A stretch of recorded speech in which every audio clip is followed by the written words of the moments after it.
নমস্কাৰ মই মজিদ বন্ধুসকল বলগতে চাওক আজি সন্ধিয়াৰ 7টা গুৰুত্বপূৰ্ণ খবৰ। প্ৰথমটো খবৰ, অৱহেলাত আৰক্ষীৰ জালত পৰি গুৱাহাটীৰ মছজিদত গাহৰি মাংস পেলোৱা দুৰ্বৃত্ত। দিছপুৰ আৰক্ষীৰ জালত পৰিছে মৃদুপৱন পাঠক নামৰ এগৰাকী যুৱক।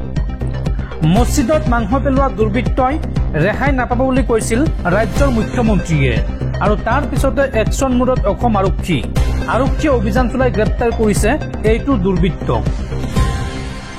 মছজিদত গাহৰি মাংস পেলোৱা দুৰ্বৃত্ত আৰক্ষীৰ জালত। মৃদুপৱন পাঠক নামৰ এইগৰাকী যুৱকক আটক আৰক্ষীৰ। দিছপুৰ আৰক্ষীৰ জালত পৰিছে মছজিদত গাহৰি মাংস পেলোৱা মৃদুপৱন পাঠক। বৰপেটাৰ পৰা গ্ৰেপ্তাৰ কৰা হৈছে ধৃত মৃদুপৱন পাঠকক। পাঞ্জাবাৰীৰ মছজিদত গাহৰি মাংস নিক্ষেপ কৰা ঘটনাত জড়িত আছিল এইগৰাকী মৃদুপৱন। আৰু গাহৰি মাংস পেলোৱাৰ ঘটনাক লৈ ৰাজ্যজুৰি সৃষ্টি হৈছিল তীব্ৰ চাঞ্চল্যৰ। আৰু মছজিদত গাহৰি মাংস পেলোৱা দুৰ্বৃত্তই ৰেহাই নাপাব বুলি মন্তব্য কৰিছিল ৰাজ্যৰ মুখ্যমন্ত্ৰী হিমন্ত বিশ্ব শৰ্মাই। আৰু মুখ্যমন্ত্ৰী হিমন্ত বিশ্ব শৰ্মাৰ কঠোৰ নিৰ্দেশৰ পিছতে আৰক্ষীয়ে অভিযান চলাই গ্ৰেপ্তাৰ কৰিছে এইটো দুৰ্বৃত্তক। পৰৱৰ্তী খবৰ, আজি ভাৰত বন্ধ আৰু এই চকা বন্ধ কাৰ্যসূচীত স্তব্ধ হৈ পৰিছে সমগ্ৰ দেশ। ৰাজ্যৰ ভিন্ন প্ৰান্তত পৰিছে এই বন্ধৰ সৰ্বাত্মক প্ৰভাৱ। ৰঙা পতাকা লৈ বাহন চলাচলত বাধা বন্ধ সমৰ্থকৰ। গুৱাহাটী মহানগৰীতো বন্ধৰ প্ৰভাৱ পৰিছে। যাত্ৰীসকলৰ মাজত হাহাকাৰ পৰিস্থিতি। চকা বন্ধ কাৰ্যসূচীত স্তব্ধ হৈ পৰিছে সমগ্ৰ দেশ। দেশৰ ট্ৰেড ইউনিয়নসমূহৰ আহ্বায়িত ভাৰত বন্ধলৈ পূৰ্ণ সঁহাৰি। ৰাজ্যৰ ভিন্ন প্ৰান্তত পৰিছে বন্ধৰ সৰ্বাত্মক প্ৰভাৱ। ভাৰত বন্ধৰ সৰ্বাত্মক প্ৰভাৱ পৰিছে শোণিতপুৰৰ ঢেকীয়াজুলিত। ৰাষ্ট্ৰীয় ঘাইপথত ৰঙা পতাকা লৈ বাহন চলাচলত বাধা বন্ধ সমৰ্থকৰ। পুৱা 5 বজাৰ পৰা কাৰ্যকৰী হৈছে কেইবাটাও সংগঠনৰ এই বন্ধৰ কাৰ্যসূচী। আৰু গুৱাহাটী মহানগৰীতো পৰিছে এই বন্ধৰ প্ৰভাৱ। দূৰণিলৈ যোৱা বাহন কলা উবেৰ বন্ধ হৈ পৰাত যাত্ৰীসকলৰ মাজত হাহাকাৰ পৰিস্থিতি। দেশৰ 10টাকৈ ট্ৰেড ইউনিয়নে বিভিন্ন দাবীত আহ্বান কৰিছে এই বন্ধৰ। সৌদ মটৰ শ্ৰমিক সন্থাৰ 24 ঘণ্টীয়া চকা বন্ধৰ আহ্বান জনাইছে ভাৰতবৰ্ষত। আৰু ট্ৰেড ইউনিয়নৰ আহ্বানত আজি দেশজোৰা ধৰ্মঘট। কেন্দ্ৰীয় চৰকাৰৰ বিৰুদ্ধে জনবিৰোধী নীতি গ্ৰহণৰ অভিযোগ এই ট্ৰেড ইউনিয়নসমূহৰ। এই ধৰ্মঘটলৈ সমৰ্থন জনাইছে দেশৰ ৰাজহুৱা খণ্ডৰ বেংক প্ৰতিষ্ঠানে। ৰাজহুৱা প্ৰতিষ্ঠান ব্যক্তিগতকৰণ কৰা পৰিকল্পনাৰ বিৰোধিতা কৰিছে ৰাজহুৱা খণ্ডৰ বেংক প্ৰতিষ্ঠানৰ কৰ্মচাৰীসকলে। ৰাজহুৱা খণ্ডৰ বেংকত কৰ্মচাৰী কৰ্তন নীতিৰো বিৰোধিতা কৰিছে। আৰু অসম প্ৰাদেশিক বেংক কৰ্মচাৰী সংস্থাৰো সহযোগ এই বন্ধৰ প্ৰতি। এই সংগঠনটোৱেও এই বন্ধক সমৰ্থন জনাইছে। পৰৱৰ্তী খবৰ, অসমত উচ্ছেদ হ'বই। ইয়াত মানৱীয় অমানৱীয়ৰ কোনো কথা নাই। জাননী দিয়াৰ পিছত আঁতৰি নগ'লে মেচিন লগাই ভাঙি দিয়া হ'ব ঘৰ।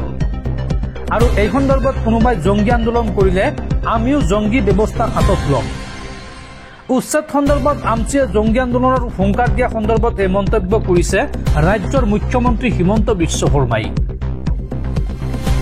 উচ্ছেদৰ ক্ষেত্ৰত মানৱীয় অমানৱীয় বুলি কোনো কথা নাই। অসমত উচ্ছেদ চলিবই। বেদখলকাৰী এৰিব লাগিব চৰকাৰী মাটি। জাননী দিয়াৰ পিছতো আঁতৰি নগ'লে মেচিন লগাই ভাঙি দিয়া হ'ব ঘৰ। আৰু এই সন্দৰ্ভত বা ইয়াত কোনোবাই জংগী আন্দোলন কৰিলে আমিও জংগী ব্যৱস্থা হাতত ল'ম। এতিয়ালৈকে শান্তিপূৰ্ণ আন্দোলন কৰাৰ বাবে আমি শান্তিপূৰ্ণ ব্যৱস্থা লৈ আছো। আন্দোলনৰ সকিয়নি দিয়া সংখ্যালঘু সংগঠনক এই হুংকাৰ মুখ্যমন্ত্ৰী হিমন্ত বিশ্ব শৰ্মাৰ।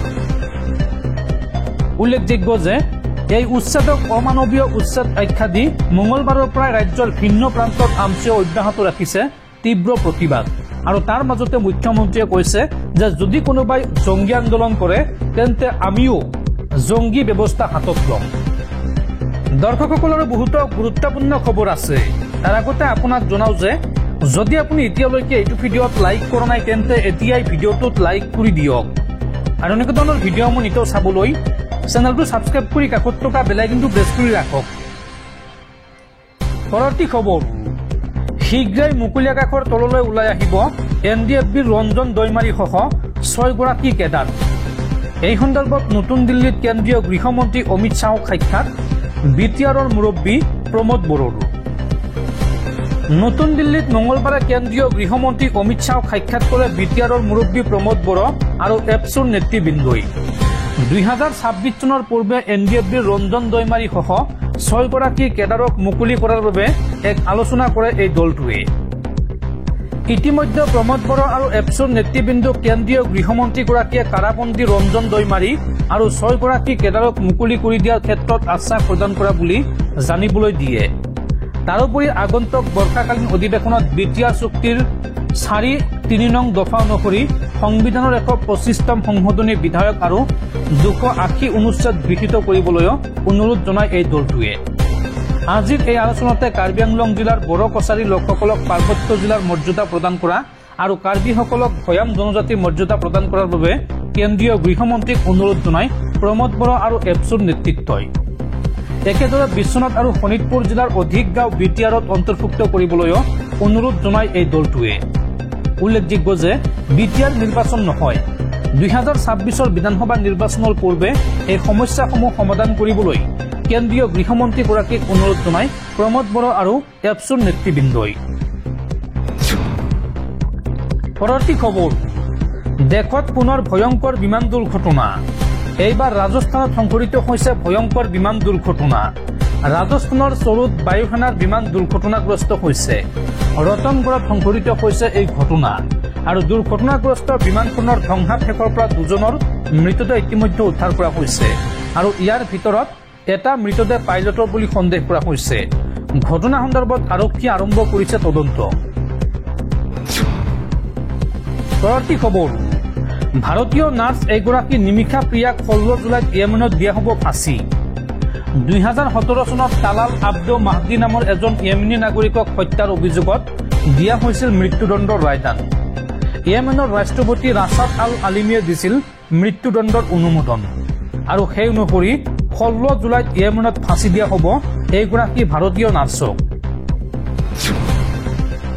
পৰৱৰ্তী খবৰ, ৰাজ্যবাসীলৈ ভাল খবৰ।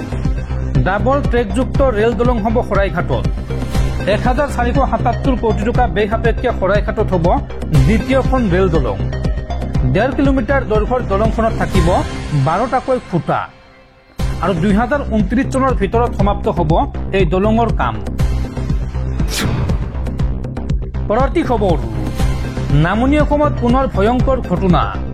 দুৰ্গা মন্দিৰ ভাঙি লণ্ডভণ্ড এইগৰাকী দুৰ্বৃত্তৰ। গোৱালপাৰাত আৰক্ষীৰ জালত পৰিছে দুৰ্গা মন্দিৰ ভাঙি লণ্ডভণ্ড কৰা এইগৰাকী দুৰ্বৃত্ত চাহাবুদ্দিন আলী। উল্লেখযোগ্য যে মঙলবাৰে নিশা দুৰ্গা মন্দিৰৰ দেৱ দেৱীৰ মূৰ্তি লণ্ডভণ্ড কৰিছিল এইগৰাকী চাহাবুদ্দিনে আৰু নিশা ঘটনাক লৈ উত্তেজনাময় পৰিস্থিতিৰ সৃষ্টি হৈছিল গোৱালপাৰাত আৰু মুখ্যমন্ত্ৰী হিমন্ত বিশ্ব শৰ্মায়ো এই সন্দৰ্ভত প্ৰকাশ কৰিছিল প্ৰতিক্ৰিয়া আৰু অৱশেষত আৰক্ষীৰ জালত পৰিছে দুৰ্গা মন্দিৰ ভাঙি লণ্ডভণ্ড কৰা এইগৰাকী দুৰ্বৃত্ত চাহাবুদ্দিন আলী। পৰৱৰ্তী খবৰ, গুজৰাটত দলং ভাঙি ভয়াৱহ দুৰ্ঘটনা। ভাঙি পৰিল মহীসাগৰ নদীৰ ওপৰত থকা দলং আৰু এই ঘটনাত 4খনতকৈও অধিক বাহন পৰিল নদীত। এই দুৰ্ঘটনাটোত ইতিমধ্যে 3জন লোকৰ মৃত্যু হৈছে আৰু আন কেইবাগৰাকী লোক এতিয়াও সন্ধানহীন। পৰৱৰ্তী খবৰ, সৰ্বানন্দ সোণোৱাল ৰাজ্যৰ ৰাজনীতিলৈ পুনৰ ঘূৰি আহিব বুলি শংকিত হৈ আছে মুখ্যমন্ত্ৰী হিমন্ত বিশ্ব শৰ্মা আৰু সেইবাবেই অসমত উচ্ছেদ চলাই সেই মাটি আদানীক গতাব বিচাৰিছে যাতে আদানীয়ে হিমন্ত বিশ্ব শৰ্মাৰ গাদী ৰক্ষা কৰিবলৈ নৰেন্দ্ৰ মোদীক প্ৰভাৱিত কৰিব পাৰে। অসমত চলি থকা উচ্ছেদ সম্পৰ্কত এই মন্তব্য APCCৰ সভাপতি গৌৰৱ গগৈৰ।